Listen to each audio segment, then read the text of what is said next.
বিশ্বকাপ টি-20 বিশ্বকাপ জয়, ICC test র্যাঙ্কিংয়ে টিম ইন্ডিয়াকে 1 নম্বরে তুলে আনার পর চ্যাম্পিয়ন্স ট্রফি জয়, আইসিসির সবকটি টুর্নামেন্টে জয়ের বিরল কৃতিত্ব কোনো অধিনায়কের এই প্রথম। টসে জিতে ফিল্ডিং নেন অ্যালিস্টার কুক। যদিও ধোনির ভারত ব্যাট করতে নামে প্রায় 6 ঘন্টার অঝোর বৃষ্টির পরে ততক্ষণে ম্যাচের দৈর্ঘ্য কমে দাঁড়িয়েছে 20 ওভারে। স্যাঁতস্যাঁতে পিছে ভয়ঙ্কর হয়ে ওঠা বোপারা, অ্যান্ডারসন, স্টুয়ার্ট ব্রডদের দাপটে 66 রানের মধ্যে 5 উইকেট হারায় ভারত।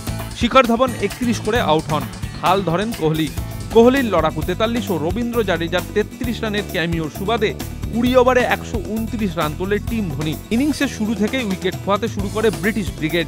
অশ্বিন জাডেজার দাপটে কার্যত উড়ে যান বেল ট্রটরা। পরের দিকে হাল ধরেন মর্গ্যান বোপারারা। কিন্তু দিনটা বোধহয় অ্যালিস্টার কুকের ছিল না।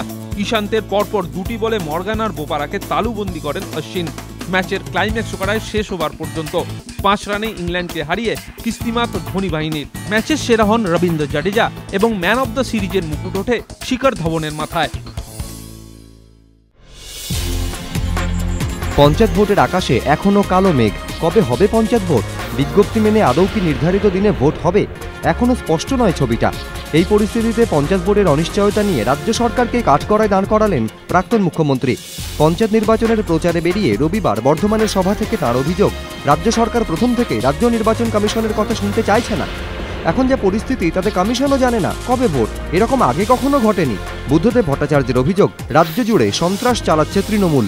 সরকার চাইছে সন্ত্রাস করে ভোটে জিততে, তা না হলে ভোটটাই বানচাল করে দিতে চাইছে তারা।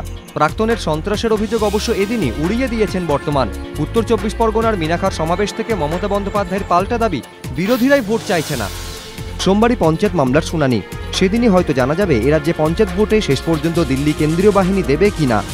এদিকে কমিশন সূত্রে খবর, তারা সুপ্রিম কোর্টে দ্বারস্থ হতে পারে। উত্তর 24 পরগনার মিনাখায় পঞ্চায়েত নির্বাচনের প্রচারে গিয়ে মুখ্যমন্ত্রীর গলায় ফের সাজানো ঘটনার তত্ত্ব।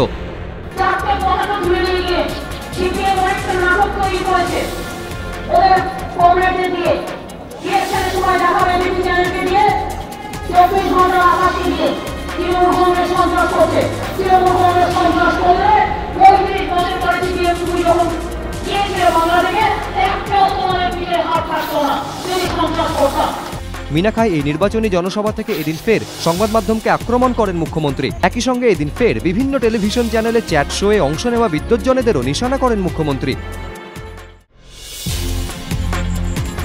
পঞ্চায়েত নির্বাচনে প্রচারে বেরিয়ে প্রায় প্রতিটি সমাবেশ থেকেই সিপিএম, কংগ্রেস, বিজেপি জোট বেঁধেছে বলে অভিযোগ করছেন মমতা বন্দ্যোপাধ্যায়। রবিবার উত্তর 24 পরগনার মিনাখার সভা থেকে এক ধাপ এগিয়ে তার অভিযোগ, তৃণমূলের ভোট কাটতে সিপিএমের থেকে টাকা নিয়ে রাজ্যে প্রার্থী দাঁড় করায় বিজেপি। মমতার দাবি, তার কাছে প্রমাণ আছে। হাওড়ায় লোকসভা উপনির্বাচনে প্রার্থী দাঁড় করিয়েও পরে প্রত্যাহার করে নেয় বিজেপি। রাজনৈতিক মহলে জল্পনা তৈরি হয়, মমতাকে বার্তা দিতেই কি বিজেপির এই পদক্ষেপ? বিজেপির প্রার্থী তুলে নেওয়ার পেছনেও সিপিএম বিজেপির আঁতাত দেখছেন তৃণমূল নেত্রী। আঁতাতের অভিযোগ উড়িয়ে দিয়ে মমতার বিরুদ্ধে পাল্টা তোপ দেখেছে সিপিএম বিজেপি। সুজন চক্রবর্তীর কটাক্ষ, হাওড়ায় ভোটের এতদিন পর মমতা যে অভিযোগ করেছেন তা শুনে তৃণমূল কর্মীরাও বিশ্বাস করবেন না। বিজেপি রাজ্য সভাপতির পাল্টা চ্যালেঞ্জ, মমতা যদি তার অভিযোগ প্রমাণ করতে পারেন তাহলে তিনি রাজনীতি ছেড়ে দেবেন। রাজনৈতিক মহলের মত, মমতার এদিনের অভিযোগ রাজ্য রাজনীতিতে নয়া বিতর্ক উস্কে দিল।